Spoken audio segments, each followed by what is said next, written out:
Good morning, Joanne. I imagine you're having a field day out there. A lot of mystery still surrounding what exactly today's discovery is.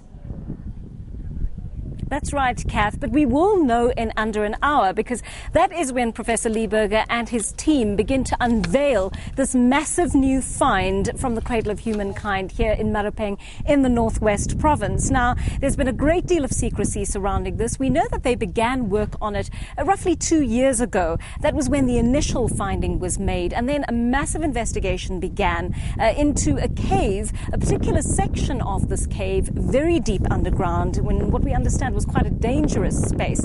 And we're going to, in a moment, speak to an underground caver and paleoanthropologist who participated in that dangerous research. But for now, let's put this in perspective and take a look at where exactly today's find could fall into the continuum of evolutionary science. Teresa Taylor has more.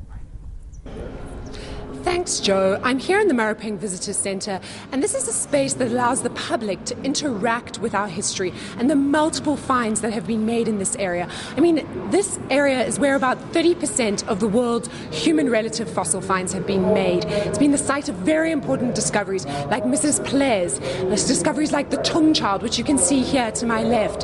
This was the first early hominid fossil ever found in the world, and it's still one of the most valuable fossils. Now, the question that's really going to be on scientists' minds today is, how is this new information going to fit into our understanding of human evolution? Scientists have already said that we need to give up this fallacy of the missing link. Evolution is not as simple as a chain. It's rather a braided river with different branches going off all over the place. And as you can see behind me, here are some of the important human ancestor relatives that we already know about.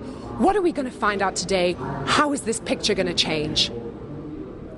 Teresa, thanks so much. That, of course, is the big question. And one of the women integral in finding an answer to that is Ellen Furigel, who joins me now, paleoanthropologist, caver. You have a multitude of titles. Let's take you back to 2013, Ellen, to the moment when Professor Lieberger found out about the site where the bones had been found and put out a call, I understand, on social media for cavers of slender build and with your academic background to join the investigation. Yeah, so Lee put out an advertisement on Facebook initially, and I didn't actually hear about it through Facebook. I heard about it through the microblogging website Tumblr. So someone I follow on there had reposted the ad, and because I followed her, it showed up in my feed, and I saw this incredibly enigmatic sort of little paragraph saying that we want these highly skilled people with an unusual body type, you know, to go and do this dangerous work. And I thought, well, I may as well try my luck. I fit the criteria, so why not? But of course you were in the middle of your own academic work, which it must have been a bit of a disruption to your PhD. A little bit, but because of the very short time frame in which all of this work had to sort of occur in, it didn't ultimately impact my work too much in the end. Let's just talk about the space that you had to get into. I understand it was all of 18 centimeters large. Just how dangerous was it getting into that space to carry out your work? Well, the actual entrance to the cave, the fossil site, occurs via a 12-metre long shaft that's narrowed down to an 18-centimetre pinch point. And unfortunately, for the most part of the shaft was actually similarly tight. You know, there was interlocking spurs of rock, and, you know, it was all quite sharp. So to get through the shaft, we couldn't actually wear safety gear. We had a lifeline, a rope that we did run through the shaft so that we could hold on to something. But for the most part, we were trying to crawl through this shaft, you know, quite some distance without any kind of safety harness to help us if we were to fall. So it was a little bit nerve-wracking on occasion, particularly the first couple of times that we went through it, because obviously, like, it took a little bit of practice to get it down properly. It's obviously pitch dark in there. I mean, how do you go about illuminating your way? Well, first and foremost, we have our own headlamps, and they are usually what we illuminated most of the way with. But at strategic points within the system, we did set up floodlights so that we had dedicated sources of power that we could run, you know, a generator to, that we weren't reliant on batteries. And of course, once you get down there, the actual material is down there. How carefully do you have to tread around this precious material? The actual fossil material was all over the surface of the site. There wasn't really anywhere that you could stand without, almost standing on a fossil. And especially the first initial, sort of explorations for the excavators, it was a real endeavour to try and clear the surface so that we could work. So our first job when we got down there was to pick up all of the loose material that we could so that it wasn't in our way when we started to dig down into the deposit.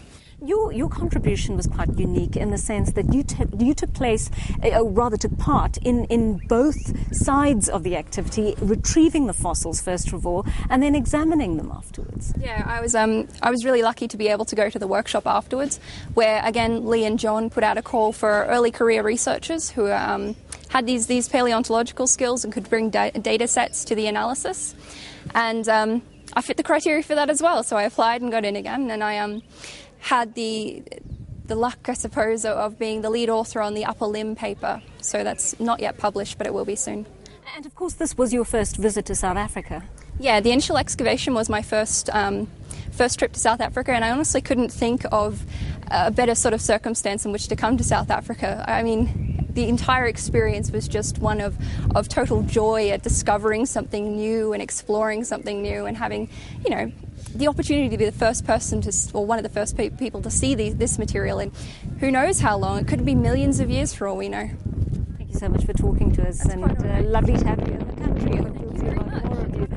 Thank you so much. That was Ellen Furigel, who is now busy with her PhD. She is, among other things, a paleoanthropologist and an underground astronaut, one of the first women to actually go into that deep, dark cave and retrieve the material. That's going to be revealed today, Kathy. So just under an hour, just a little bit more patience required, and we will be able to tell all. So see you in an hour's time.